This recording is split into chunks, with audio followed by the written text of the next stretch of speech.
Coucou les amis, c'est les oracles d'Elena. Voilà, donc je viens vers vous aujourd'hui je voulais vous faire un unboxing de ce magnifique tarot que j'ai reçu il y a à peu près une semaine, que j'ai découvert sur la chaîne de Linda Lunaracle.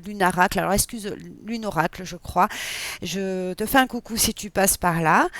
C'est toi qui m'as fait découvrir ce jeu et je me suis empressée donc de l'acheter. C'était grâce à ta review, ce qui est bon, ben voilà, ça m'a fait plaisir de pouvoir le commander. Donc je parlais toute seule, du coup ben, j'ai fait l'unboxing sans avoir enregistré ma vidéo, excusez-moi, je démarre. Donc du coup ben, c'est un peu loupé pour cette fois-ci. J'ai un autre tarot donc à vous faire découvrir aussi, mais je vais le faire sur une autre vidéo de manière à ce qu'elle celle-ci ne soit pas trop longue. Voilà. Donc je voulais vous présenter, ça a l'air d'être un tarot qui est pour la saison d'été. On parle du Bitaro. Bitaro, ce sont les abeilles, qui est donc écrit par Christopher Hughes et illustré par Nadia Turner. Voilà, donc il se présente ainsi dans une boîte aimantée. Derrière, nous avons un petit encart, il parle donc 17 donc 78 cartes de divination, énergie divinatoire, best-selling auteur, donc de l'auteur best-selling Christopher Hughes qui explore la symbolique des relations entre les abeilles et l'être humain. Discover the life cycle of bees, the archetype of their world. Excusez-moi, je le découvre avec vous. Du coup, déjà, moi et l'anglais, on n'est pas. C'est pas qu'on n'est pas très copains, je le comprends, mais j'ai du mal à traduire dans la mythologie, dans la culture, d'accord. Avec Nadia, donc, qui est illustratrice, pardon, première ligne, carte finish, finition, qui a fait en linen la finition des cartes et donc Christopher qui a créé la couleur donc du guidebook. C'est un tarot qui se base sur le rider, du style de rider White Mix, avec un magnifique mariage de tradition entre les abeilles et le tarot Wisdom for Hard Work to the sign with the ring of nature. Donc c'est un tarot qui est en lien avec la nature. Ben oui, voilà. Donc ici on a trois cartes d'illustration. Il est au prix donc 32,99 $. En euros, c'est en moyenne 35 euros que je l'ai payé. Donc par rapport à ma main, voilà la taille de la boîte. On a un beau bébé. Donc c'est une boîte aimantée avec un guidebook. Bon, je n'ai pas. Bon, les cartes du coup, ben, je vais les enlever du blister avec vous puisque j'en étais au moment où je me suis aperçue que mon téléphone s'est éteint tout seul. Je ne comprenais pas, je parlais toute seule, je n'avais pas appuyé sur play pour enregistrer la vidéo. Bref, voilà, donc la boîte ici. Ici, on a un livre, donc un beau bébé en papier glacé, tout en couleur. 295 pages. Voilà. Donc, ici, on va commencer Into the Hive. Nous avons un mot sur l'auteur qui est Christopher Hughes. À droite, nous avons un mot sur l'artiste Nadia Turner. Ensuite, on commence ici. Donc, on a le sommaire en page 1, enfin en page en début. Il a été donc édité en 2024 aux États-Unis. Ensuite, nous avons une introduction. On a la magie du monde des abeilles en premier chapitre. The Magical World of Tarot, c'est le monde magique du tarot en chapitre 2, quelques lignes. Ensuite, ils ont renommé à ce que je vois certaines arcanes, identiquement pour les mineurs, alors les majeurs et les mineurs. Par exemple, dans le Bitarot, la carte 0, ils l'ont nommé le Keeper. L'équivalent du Rider Waite Smith, c'est The Fool, et avec un mot-clé c'est le commencement. Ils ont aussi renommé, je vois, par rapport aux mineurs, donc le Bitaro, par exemple, Wines traditionnel tarot. Là, ça n'a pas changé pour les bâtons. Pour les coupes, ils ont nommé dans le Bitaro le Jars, qui est l'équivalent donc du coupe dans le tarot traditionnel, excusez-moi. Sword, les épées, dans le Bitaro, Swords, dans le traditionnel tarot, et Pentacle. En fait, il n'y a que les coupes qui ont été renommées. Voilà. Ensuite, il y a la suite de la numérologie de 1 jusqu'à 10 avec quelques mots-clés. Donc, par exemple, Ice, l'As, c'est le démarrage, le potentiel. Les cartes 2, ça représente le choix, les relations de travail éventuellement. Le 3, c'est tout ce qui est symbiose, créativité. Le 4, c'est tout ce qui est en lien avec la stabilité et la structure. 5, ben ce sont les conflits, les challenges, les luttes, hein, etc. Ensuite, The Waggle Dance, How to Read the Tarot. Un petit chapitre là-dessus. Et après, on passe aux arcanes majeurs. Et donc à gauche, vous avez la carte en intégralité.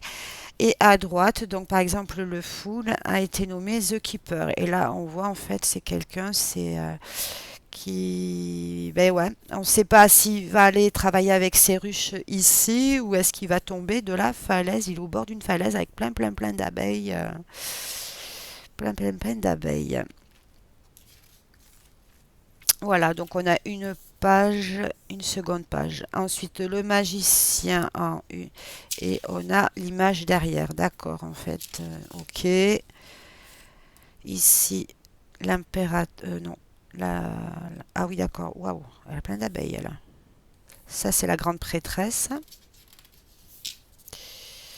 L'impératrice, etc.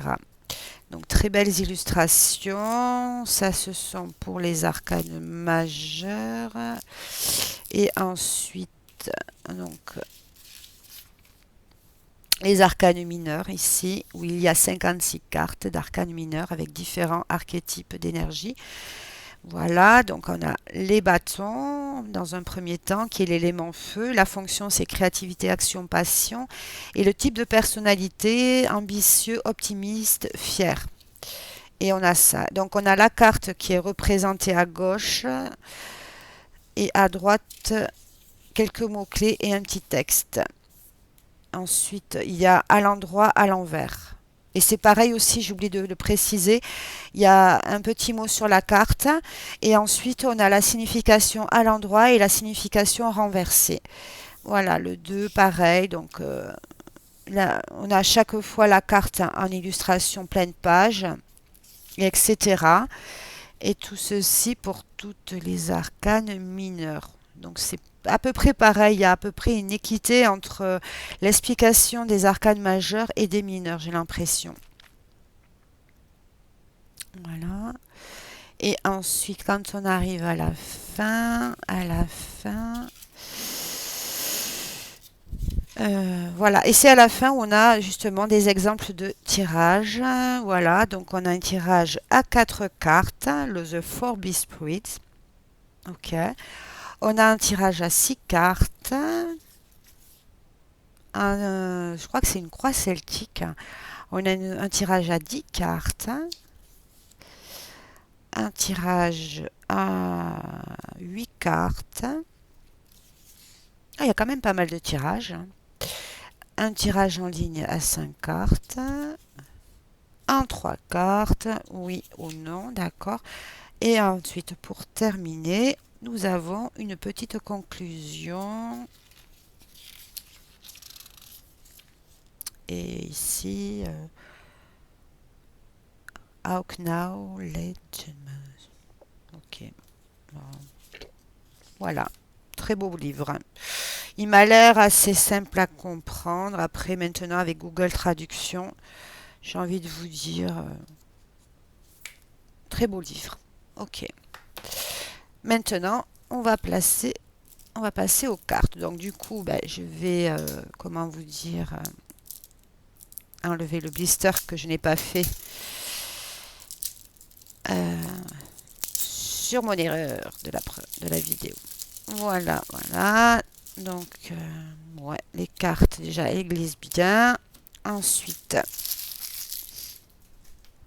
donc voilà, le dos de deck, très joli, endroit en vert possible.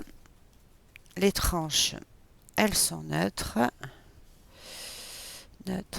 Donc la taille par rapport à un tarot classique, on est sur... alors moi je dirais que le tarot classique, il est un tout petit peu plus haut. Excusez-moi, vous ne voyez pas là. Mais par contre, la carte du Bitarot est un peu plus large. Voilà. Ok. D'accord. Donc voilà. Les cartes. Très belles illustrations déjà. Voilà. Donc ils ont renommé, comme je vous disais, certaines cartes donc des arcanes majeures et une suite en fait. C'est la suite des coupes qui est légère dans le Bitarot et en fait tout le reste après ça ne change pas. Donc c'est les cartes des émotions. Voilà. Donc c'est parti pour la présentation du jeu. Donc ici nous avons la carte The Keeper qui est le fou. Le magicien. La grande prêtresse. J'espère que vous voyez bien. Voilà. L'impératrice.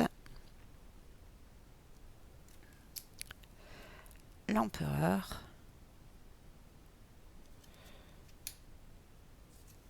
Le pape ou le hiérophante. C'est une femme ici.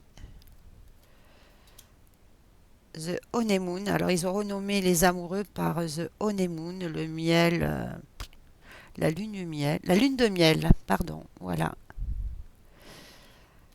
Ensuite, le chariot a été renommé par The Barrow.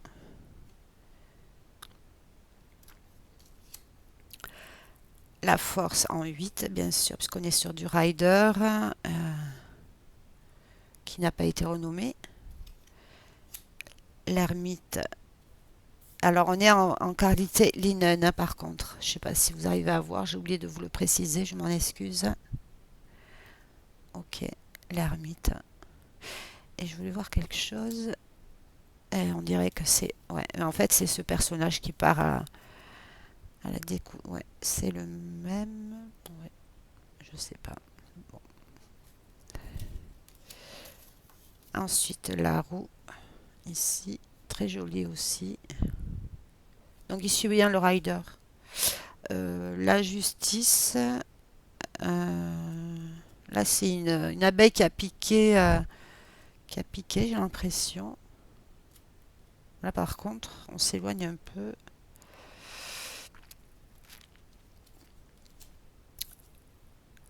Le pendu. Ah, la mort, elle est magnifique. Elle est magnifique. La tempérance, qui est aussi la couverture donc du livre. Excusez-moi. Voilà.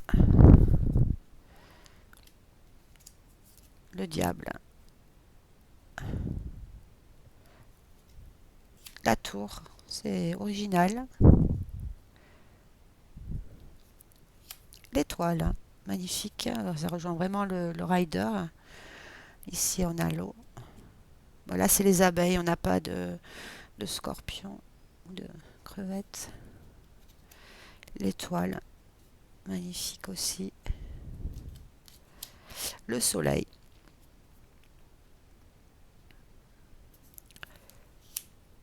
Le jugement, qui a été renommé par The Rebirth, Renaissance.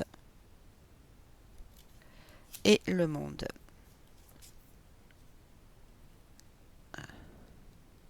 L'accomplissement, la réussite. Voilà. Là, et on dirait qu'il est apaisé avec 4 abeilles. Enfin, les abeilles, non, parce que j'ai l'impression qu'il y a abeilles, il y a un frelon, enfin, je sais pas. Bon, voilà.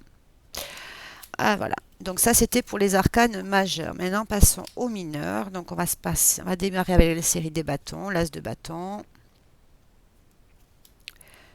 le 2, le 3, le 4. J'adore. C'est estival, c'est un jeu à utiliser maintenant. Lorsqu'il fait soleil, parce que le temps, je dois vous admettre qu'il n'est pas top tip top, hein. Alors aujourd'hui, on a une très belle journée, un très beau soleil, que ça dure, parce qu'on est quand même le 8 juillet, j'ai l'impression qu'il y a certains jours, on est en automne, presque en hiver. Le 6 de bâton, je ne sais pas vous, le 7,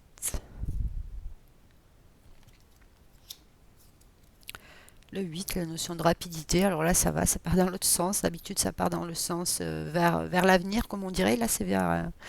et il y a plusieurs sortes de bâtons, la notion de rapidité. Ensuite le 9, notion de... Et ici, le 10 de bâton. Effectivement, là, l'abeille, elle est énorme. La notion de fardeau, c'est sûr que si elle est plus grande que nous, en fait. Alors ici, ils ont renommé les personnages de cour pour le valet, c'est la princesse de bâton. Ils l'ont renommé la princesse. Pour le cavalier, le prince de bâton. La reine de bâton. Et le roi de bâton. Là, on va passer à la série des coupes qui a été renommée par le jar. L'as de jar, le 2,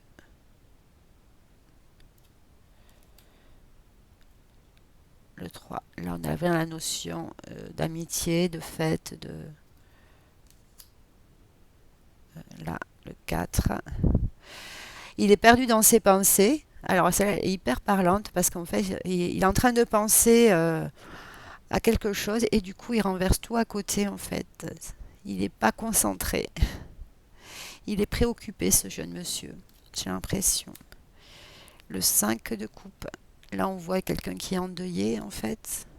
Ah ouais, il y a un cercueil. Ici, là. Il y a plein de petits détails, en fait. De pots de miel derrière, en fait. Comme quoi, en fait, bon, mais la vie continue, entre parenthèses. Les coupes vides ici. Enfin, non, c'est très la notion de tristesse, de deuil, hein, de passer à autre chose. Ouais. On a bien ici la notion de nostalgie, d'enfant, de naïveté, de 7 de coupe. Je démarre dans le tarot aussi, j'ai quelques notions sur les arcanes mineurs, mais il faut vraiment que je m'y mette à fond parce que c'est super intéressant. Mais et des fois, les cartes, elles parlent, on n'est pas forcément... la signification est un indice, mais après, on peut laisser parler son intuition aussi. Ensuite, le 9 de coupe. Enfin, 9 de jarre, pardon, excusez-moi. Et on passe ici au 10. La notion de famille, d'héritage, les enfants. Donc la princesse, petite jeune fille qui apprend, qui va démarrer dans la vie, qui a beaucoup de choses à apprendre. Là, nous avons quelqu'un d'un peu plus... un jeune adulte qui est le cavalier. La maturité, la maman, la reine de coupe. Et le roi de coupe. Maintenant, on va passer à la série des l'air, les épées, qui n'a pas été renommée, qui est Sword, l'as d'épée, le 2 d'épée, le 3 d'épée, le 4, 5, 6, 7 et le 8, le 9 et le 10. princesse, le prince, la reine et le roi. Qui me fait penser un peu à des fois l'empereur, hein, au niveau de la signification, le roi d'épée, quelqu'un d'autoritaire, d'assez... Et là, nous allons passer au pentacle. Original, l'as de pentacle. Le 2. Alors là, on est en hiver. D'accord, l'équilibre. Trouver un équilibre. Le 3 de pentacle. Le travail en équipe. Le 4. La notion de radinerie, de mettre de côté, voilà, de préserver ce qu'on a. Le 5 de pentacle, la notion de pauvreté, de tristesse. Là, on a bien la notion de tristesse. C'est un peu, là, on s'éloigne un peu du rider par rapport à l'imagerie. Le 6 de pentacle. Le 7. Le 8.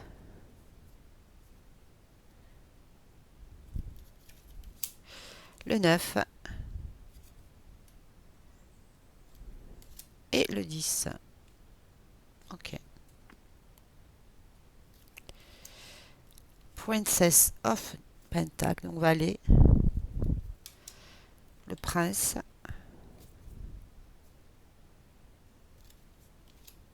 La reine. Là, on a l'Égypte. Et le roi de Pentacle pour terminer. Voilà. Alors, j'espère que ce jeu donc, vous aura plu. Donc, il glisse bien. Ça, il n'y a pas de souci. La qualité des cartes, un peu fine, mais elles reviennent avec une sorte de linen, comme je vous disais, en aspect. Et il se mélange relativement bien. Oui, on est à 22 minutes. Oui, ouais, il se mélange très bien. Parfait. Oui, franchement, il n'y a rien à dire. On va se tirer une petite carte pour voir le message du jour. Ben, elle a voulu sauter, celle-là. Eh bien, on est sur le commencement de quelque chose de nouveau. C'est The Keeper. C'est l'insouciance, c'est l'indépendance, c'est le début de quelque chose. On démarre un nouvel épisode, on clôt un chapitre et là, il y en a un nouveau qui arrive. J'espère que ça vous parle. Moi, ça me parle. Ça me dit de mettre le passé derrière et d'avancer vers quelque chose de plus léger, quelque chose de nouveau qui arrive. Voilà. Bon, bah écoutez, j'espère que cette présentation vous aura plu. Veuillez m'excuser. Bah, du coup, bah, je devais faire un unboxing. Je n'ai fait que la moitié du unboxing. Je m'en excuse. Je vous souhaite une agréable journée. Je reviens vers vous très vite pour une autre présentation d'un autre tarot que j'ai reçu en même temps que celui-ci. Mais je préfère faire ça sur 2 vidéos pour pas que ce soit trop long. Voilà, je vous souhaite une agréable journée. Je vous dis à très vite. Bisous bisous.